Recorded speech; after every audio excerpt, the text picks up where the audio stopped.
Salut chers tous, une fois de plus c'est Sergent Doudi et bienvenue pour cette session de vidéo qui se veut la suite de la première vidéo qui s'appesantissait, s'orientait à répondre à la préoccupation de notre ami Karim. Dans la foulée, nous avons reçu notre question, toujours de intervenants par le biais de notre chaîne YouTube, qui pose la question comment récupérer ces étiquettes, ces annotations une fois placées, par exemple sur d'autres revues, notamment de coupes et autres. Alors sur ces, je m'en vais l'illustrer. Je vais placer par exemple une coupe ici.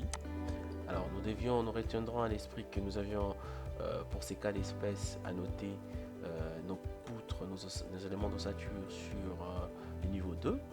Alors nous allons justement aller à la vue. Je vais aller à la vue, je vois bien que niveau 2 c'est là, donc je vais justement ici. Vous noterez que ici nous n'avons pas par exemple les annotations de poutres. Par contre nous allons passer par les annotations ou bien les étiquettes par catégorie. C'est que je vais justement sélectionner l'élément, chaque élément du niveau 2. Et sur ce, je vais faire l'exercice de tout à l'heure, de l'autre fois, c'est que je vais venir justement changer, modifier les libellés. Je vais sélectionner les libellés pour le modifier. Je vais dire voilà, je ne vais pas à la place des noms, je vais enlever les noms. Je vais par contre que tu me prends l'identifiant. Et sur ce, je vais justement charger dans les projets, overwrite, et je vais récupérer directement les annotations que nous avons précédemment passées.